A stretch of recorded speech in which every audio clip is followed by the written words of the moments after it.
Les enseignements de maman n'exigeaient aucun frais scolaire, mais étaient largement meilleurs que les leçons de tous les professeurs. Maman, si tu étais encore en vie, j'aurais demandé que tu sois nommée ministre de l'Éducation. Ainsi, toutes les portes des prisons seraient fermées et il n'y aurait plus de mauvaises personnes sur terre. Mbote la famille, c'est Mboka. Bienvenue sur Africa Liboso. On dit qu'éduquer une femme, c'est éduquer une nation.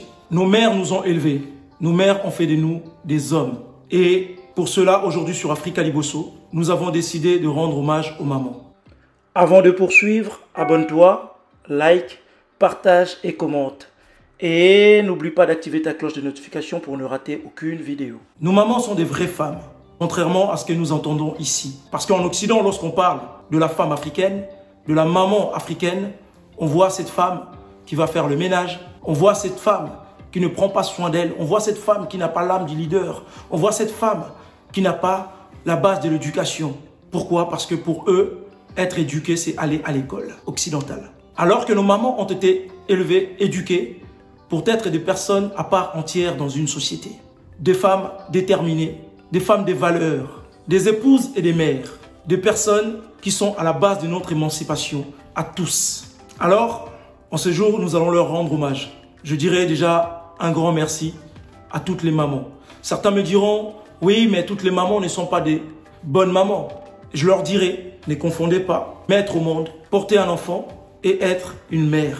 Nous le voyons, il y a des femmes qui portent des enfants pendant 9 mois, qui les mettent au monde, mais après qui les abandonnent, qui les jettent dans des poubelles ou qui les donnent à des associations qui les élèvent. Alors qu'il y a des femmes à qui la nature n'a pas fait grâce de porter un enfant, de tomber enceinte. Mais ce sont des femmes qui ont élevé d'autres enfants.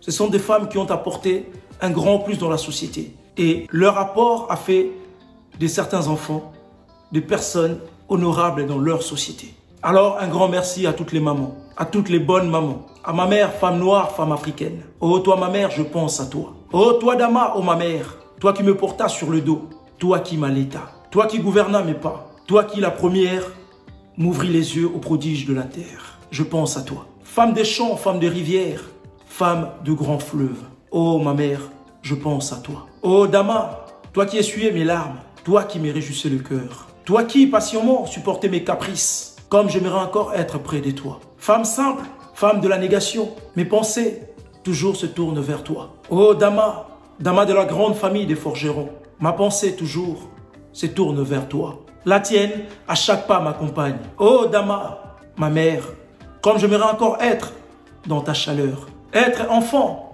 près de toi. Femme noire, femme africaine, oh toi ma mère, merci pour tout ce que tu fis pour moi. Ton fils, si loin, si près de toi. Je t'aime, je t'aimais et je t'aimerai toujours. Voilà ce beau poème de Kamaralai, l'enfant de Conakry. Et dans cette même optique, nous allons continuer et je vais vous citer quelques femmes pour ne pas toutes les citer parce qu'il y en a tellement. Contrairement à ce qu'on vous dit, contrairement à ce que certains pensent, il y a tellement de femmes noires qui ont accompli des choses. Et ces femmes étaient des personnes importantes dans leur société. Je ne vous parlerai même pas de Michelle Obama. Je ne vous en parlerai même pas. Ni de Simone Gbagbo. Donc, nous commencerons avec la reine Nandi, la mère des Chaka, Chaka Zulu. Bombo, bombo, bombo, bombo, bombo. Je pense que vous connaissez tous cette série qui vient d'une histoire vraie, l'histoire de Chaka Zulu. Et donc là, nous allons parler de la mère, de la femme qui a fait des Chaka Zulu, cet homme, ce roi et ce grand chef. Donc la reine Nandi, femme sûre d'elle, déterminée, courageuse et battante. Après avoir eu un enfant hors mariage avec le chef de Zulu, le prince Senganza Kona, elle subira des humiliations, des moqueries auprès de sa communauté, même auprès de son prince. Son fils Chaka sera rejeté par tous et sera même battu à mort par ses camarades. Mais cette femme courageuse ne baisse pas les bras.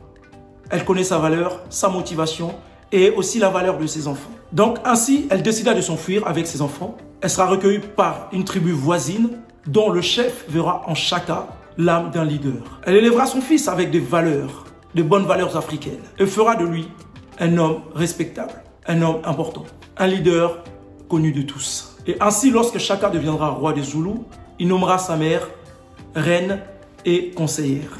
Les Mino, appelés par les colons les Amazones du Dahomey, originaires du royaume des Dahomey, l'actuel Bénin. C'est drôle parce que lorsqu'on regarde des films occidentaux sur les Amazones, nous voyons toujours des femmes blanches, des femmes qui n'ont rien à voir avec la culture africaine. Exemple, lorsque nous regardons Wonder Woman, nous voyons que ce sont toutes des femmes blanches, rien à voir avec l'origine africaine. Alors que nous savons tous que ces mêmes pays qui représentent ces Amazones blanches étaient des confessions catholiques, machistes et misogynes. Dans ces pays, la femme n'avait pas droit d'aller au combat. Et d'ailleurs, dans des pays comme la France, il n'y a pas si longtemps, une femme n'avait même pas droit d'aller travailler sans l'autorisation de son mari. Donc, ça ne pouvait pas exister.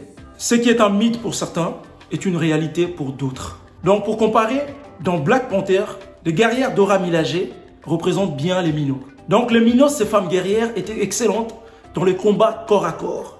Et même les hommes avaient peur de les affronter parce qu'ils ne les égalaient pas. D'ailleurs, elles avaient une devise, vaincre ou mourir. Bien que toutes ces femmes faisaient vœu de virginité, elles étaient considérées par tous comme les mères protectrices du royaume. Donc les Minots, qui signifie nos mères. Pour terminer, vous connaissez tous le mouvement Black Panthers. Je prendrai en exemple Angela Davis. Elle luttera contre les inégalités entre hommes et femmes, riches et pauvres, noirs et blancs. À 24 ans, elle s'engage dans le mouvement Black Panthers et elle militera avec les afros du Parti communiste. Enseignante à l'université, elle sera renvoyée à cause de ses activités politiques. En 1970, elle sera accusée d'avoir organisé une prise d'otage qui aura fait 4 morts dans un tribunal. Emprisonnée pendant 1 an et demi, elle risque la peine de mort. Et son emprisonnement déclenchera une vague de soutien. Donc il y aura des manifestations dans les États-Unis et partout dans le monde. Et finalement, elle sera acquittée. Et après sa libération, elle continuera de militer contre la guerre du Vietnam et contre le racisme. Elle deviendra le symbole du féminisme black. Dans les années 80, elle sera candidate à la vice-présidence des États-Unis aux côtés du candidat leader du Parti communiste, Gus Hall. Et aujourd'hui, elle est professeure à l'Université de Californie, écrivaine et toujours militante. Donc voilà, cette vidéo commence à toucher à sa fin. Je m'adresserai un peu aux filles qui rabaissent leur mère auprès de leurs copines, auprès des autres communautés. Tu es une fille noire, tu as des amies blanches, autres, chinoises, machin. Et quand tu parles de ta mère, tu la rabaisses devant les autres. Parce que pour toi, tu penses être mieux que ta mère. Désormais, rentre dans l'histoire. Regarde tout ce que ta mère elle a fait pour toi. Regarde comment elle t'a élevé pour que tu sois la fille que tu es aujourd'hui. Donc, je t'invite à faire comme nous. Si tu as une mère qui a fait de toi la personne que tu es, c'est elle qui t'a donné le courage. Aujourd'hui, si tu es devenue une femme courageuse, ambitieuse, une personne à part entière dans une société, c'est grâce à elle. Donc, je te demanderai de faire comme nous. Rends-lui hommage. Et tous ces préjugés, tous ces gens qui ont des préjugés contre nos mères, contre la femme noire, la femme africaine. Laissez l'histoire vous enseigner. Plongez dans l'histoire. Vous allez voir que nous avons eu des reines, des guerrières, des militantes, des intellectuels et beaucoup de choses qui ont été créées dans cette vie, dans cette société occidentalisée, dans cette société développée, ont été créées par des femmes noires. Je vous laisse regarder l'histoire. Regardez l'histoire de la NASA. Alors, toi qui regardes cette vidéo, désormais, change ta vision des choses sur la femme noire.